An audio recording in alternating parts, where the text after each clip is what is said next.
Selamat pagi Pak Udin, yang terhormat, yang terhormat Pak Tito dan Pak Dadang yang saya hormati. Di sini saya ingin mempresentasikan tentang meningkatkan kedisiplinan di SMK Hangtua 1. Sebenarnya sih bukan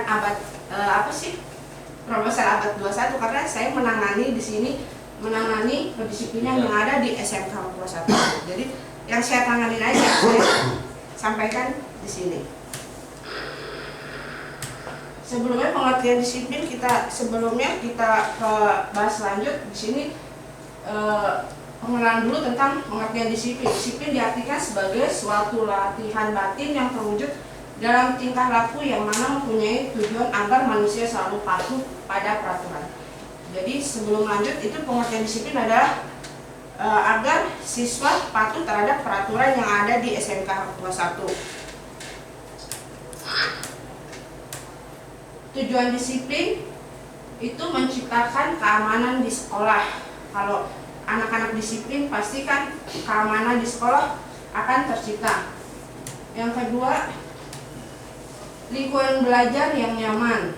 Jadi kita juga mau lingkungan belajar siswa-siswa juga di kelas nyaman dan dimanapun nyaman untuk belajar di lingkungan sekolah, enggak hanya di kelas dan di lingkungan di luar kelas. Yang ketiga, mengajak siswa selalu hadir tepat waktu, taat terhadap aturan, menjaga kebersihan lingkungan dan berperilaku sesuai dengan norma-norma yang berlaku di sekolah. Jadi di sini saya mengambil disiplinan. Jadi mengajak siswa hadir tepat waktu, karena masih banyak siswa yang terlambat datang ke sekolah.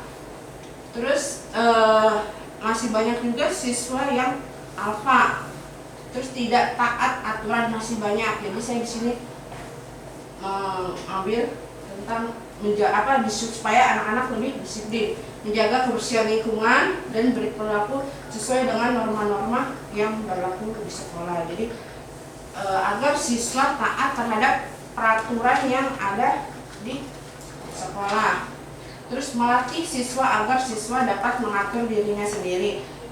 Jadi kita juga melatih, karena untuk disiplin itu nggak cuma di sini, di lingkungan pekerjaan dimanapun kita harus disiplin, nggak cuma hanya di sekolah, di jalan raya pun kita harus disiplin. Terus meningkatkan prestasi belajar siswa. Ini meningkatkan prestasi belajar siswa karena disiplin merupakan awal dari kesuksesan. Kalau prestasi belajar siswanya bagus, itu kan merupakan kedisiplinan siswa untuk meraih kesuksesan pada diri siswa.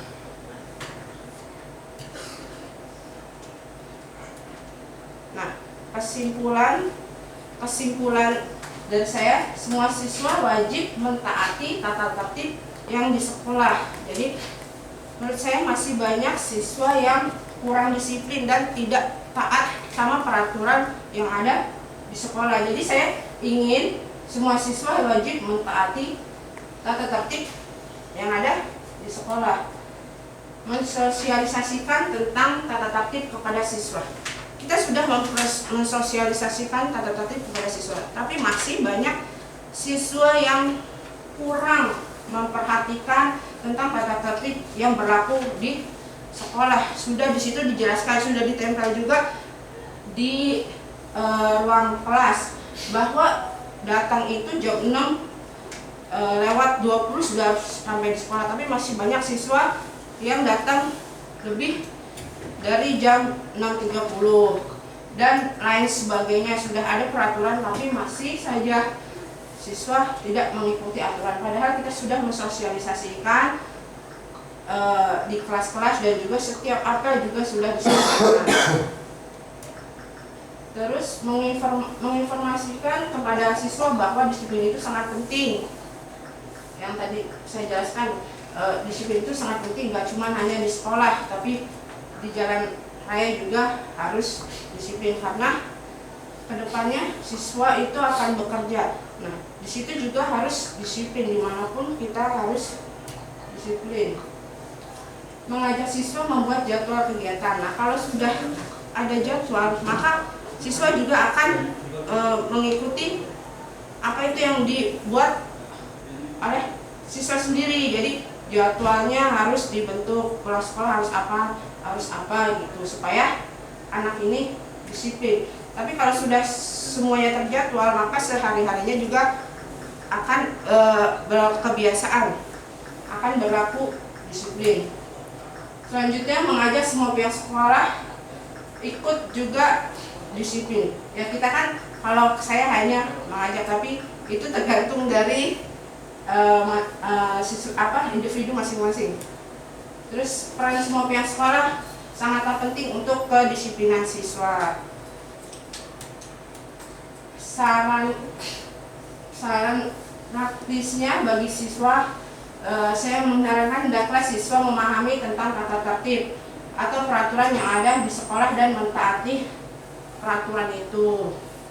Itu saran untuk siswa. Untuk bagi sekolah, pihak sekolah hendaknya lebih memperhatikan dan mengawasi siswa pada saat berada di sekolah, memberikan informasi yang ada kepada siswa dan memberikan motivasi kepada siswa, serta mengajak siswa agar mentaati peraturan yang sudah ada supaya lebih disiplin. Bagi orang tua, hendaknya lebih dapat memperhatikan serta mengawasi dengan baik kegiatan anak sehari-hari serta mampu mengontrol kegiatan anak. Nah, di sini kan makalah saya tentang kedisiplinan. Saya kenapa ngambil makalah ini? Karena saya menjalankan tentang itu. Yang saya ambil di sini RPL yang biasanya saya gunakan karena saya tidak masuk kelas, saya menggunakan layanan konseling individu. Jadi kita melihat contohnya tentang anak keterlambatan. Kita melihat anak keterlambat itu kan sudah ditangani oleh kesiswaan dan juga guru BK membantu kesiswaan. Nah, langsung kita kan direkap di situ siswa yang banyak alfanya, banyak keterlambatannya kita panggil, kita konseling. Nah, konseling nggak cukup sekali, tapi perlu beberapa kali konseling, karena satu kali konseling kita baru mengetahui masalah kenapa dia terlambat, kita mengetahui pertama. Nah, konseling kedua kita baru bagaimana setelah saat konseling pertama, apakah ada perubahan di konseling kedua. Nah, baru langsung apakah ada perubahan apa enggak, dan lanjut ke konseling ketiga. Konseling ketiga adalah evaluasi dari antara konseling pertama dan konseling kedua. Baru mengevaluasi apakah anak ini bisa berubah atau enggak. Sama saja juga seperti itu. Contoh dengan absensi kita juga sama, kita konseling dulu, panggil anaknya. Kalau nggak berubah, kita panggil orang tua. Kalau nggak juga, kita home visit. Seperti itu tugas yang saya ambil di SMK Hang Tuah 1. Mungkin cukup sekian, terima kasih laporan singkat dari saya. Wassalamualaikum warahmatullahi wabarakatuh. Seperti reporter TV lah, laporan dari TKP. Terima kasih Bu Ari yang sudah semangat buat karya tulisnya. Kalau dilihat tadi saya melihat susunannya sudah benar Bu. Ada judul, ada kata pengantar, ada daftar isi, ada bab 1, bab 2, rumusan masalah, terbelakang dan seterusnya. Itu karya tulis standar minimal. Dan ini hasil penelitian ya Bu, hasil penelitian itu dituangkan dalam karya tulis itu ya. Iya betul, karena saya mengambil ini karena kita melihat masih banyak siswa yang kurang disiplin. Lama-lama kok malah ngosot gitu. Jadinya kita kenapa saya ngambil ini, biar anak-anaknya lebih disiplin. Kita minta kerjasama sama guru, semuanya pihak guru gitu. Sekarang hasilnya gimana setelah Ibu menerapkan itu? Kalau kita kan, saya biasanya kan sudah konseling seperti itu Pak, konseling. Tapi pengaruhnya setelah di konseling ada pengaruh? Ada, kalau face to face itu kan kita ngobrol 4 mata, pengaruh karena kan langsung kita besoknya kita lagi. Ada yang berpengaruh, ada juga yang tidak terpengaruh gitu. Saya di awal sudah mau konsen ke arah yang alfa dulu. Untuk saya menugaskan secara khusus Pak Benjamin itu dari staf khusus bidang pengabsenan. Iya. Tapi kok akhir-akhir ini tidak laporan lagi ke saya. Ini orang kemana? Ya itu kerjasama masih kurang. Jadi kalau saya ingatkan lagi, yang alfa terutama itu yang alfa ya. Iya. Satu alfa beda dengan itu. beda, ada ceritanya. Ada kaitannya dengan kedisiplinan karena Iya dia nggak betul, disiplin alfa. iya betul. Jadi Alfa. keselamatan. Saya waktu itu jadi saya cerita nih sharing ya Bu. Iya Pak. Pak Ben, setiap hari Selasa kalau Anda pakai dasi, pakai baju ungu, berarti orang ke saya kan begitu. Bapak sini rekap per kelas siapa yang apa di kelas itu dalam minggu kemarin penanganannya bagaimana. Setelah itu kan saya foto, saya japri ke wali kelas masing-masing. Jadi ada pengaruhnya gitu loh. Jadi wali kelas ngomong, guru BP ngomong kan anak judet juga lama-lama. Kalau semakin banyak alfa. Ini udah terlena lagi. Untung ibu mengingatkan kita dengan adanya kedisiplinan ini. Iya betul Pak.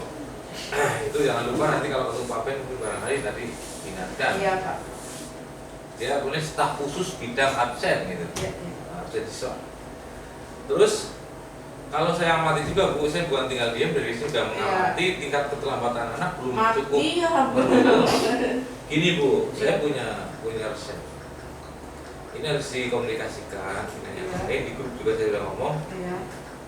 Yang lebih terlambat dari 3 kali dalam sebulan KJP-nya nggak usah diusulkan. Iya. Itu ampuh saya kira. Kita juga kan punya datanya Pak. Ya, itu gitu aja disampaikan.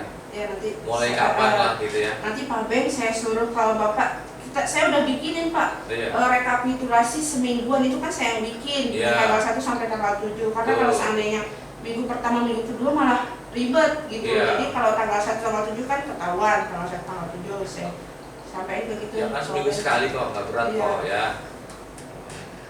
Kalau saya nggak ada ya nanti hari berikutnya. Iya minggu berikutnya. Ya gitu. Ya nanti saya sampaikan. Ya tolong sampaikan. Terkait dengan terlambat itu rumusnya begitu. Mungkin dari saya mungkin harus memperlakukan yang terlambat terus KJP. Udah nggak usah diusulin. Harus tegas seperti itu. Terus kemudian yang membawa motor juga ini jadi persoalan. Menurut Bu Ari gimana? Nah kalau menurut saya sih itu anak itu pada alasan Pak nggak boleh masuk motor, parkir di luar, jalan ke sini jauh. Padahal apa sih anak itu nungguin teman. Jadi kita nggak ada alasan. Udah kamu sini. Itu cuma alasan aja sih anak seperti itu gitu. Jadi makanya kita di sana dia datang kalau pisahin dihukum. Saya seperti itu. Efek jerahnya gimana? Sama? Efek jerahnya gimana? Ya mungkin kalau KJP kali ya Pak ya. Iya. Kalau kayak gitu terus enggak jerah. Kan nggak jerah. Iya udah KJP 3 kali dalam sebulan. Udah. Sore. KJP kayaknya kalau di backlist. Iya kalau seandainya masalah ini. Wah saya kan nggak dapat KJP gimana? Panggil orang tuanya. Sama aja Pak, kita panggil orang tua, malah orang tua juga kalah sama anak. Makanya kita, kalau saya melakukan konseling pribadi, karena kalau konseling pribadi kan ngobrol kenapanya gitu. Tapi segitu banyaknya? Ya kalau banyaknya kan udah ditangani. Maksudnya yang terlampau banyak itu kita panggil. Yang parah-parah? Ya yang parah-parah gitu. Baru kita, kenapa kamu terlambat? Rata-rata sih Pak ya, yang saya cuma ngobrol, kenapa sih kamu terlambat? Mas ikut apel Bu gitu. Karena kalau di apel udah apel berdiri lama, diomel-omelin lagi di apel katanya begitu. Itu kan dari berdiri lama udah omel-omelin gitu. Jadinya udah nggak pakai dasi atau apa suruh maju gitu. Katanya ngomong banyaknya sih yang emang. Itu jawaban Ibu denger kayak gitu? Ya Kak, saya bilang ya namanya di Hang Tuah emang wajib apel ya. Kamu daripada di sini emang kamu mau dihukum gak apa-apa Bu, saya mendingan nyapu, mendingan olahraga di sini gitu. Dia nggak suka dengerin apa ya? Catat aja Bu siapa namanya. Oh iya. Ada sih saya ini. Itu kan namanya pengkhianatan kepada sekolah. Maksudnya kalau saya ngomong ini kan cuma ngobrol-ngobrol secara pribadi aja gitu. Berarti kan mau mengungkapkan ke Ibu. Iya. Itulah kejujuran dia. Tapi kalau orang lain nggak mau mengungkapkan sih. Tapi dia jujur, Ibu ngasih masukan, diterima apa enggak? Dia diterima.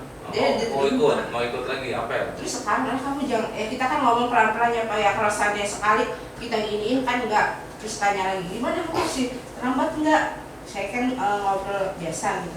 Gimana kamu masih terlambat enggak? Udah enggak Bu, kan gitu kan. Ya udah jangan enggak lagi, daripada kayak gini kan orang tua kamu udah dipanggil. Masuk kamu masih terlambat lagi sih? iya ya deh Bu, iya gitu. 900 anak yang ngajuin KJP itu sekitar 600-an, masih ada 300 loh Bu. Iya. Sekarang berpikirlah kalau KJP bisa diinikan dengan KJP, yang Iya, tidak iya. dapat KJP.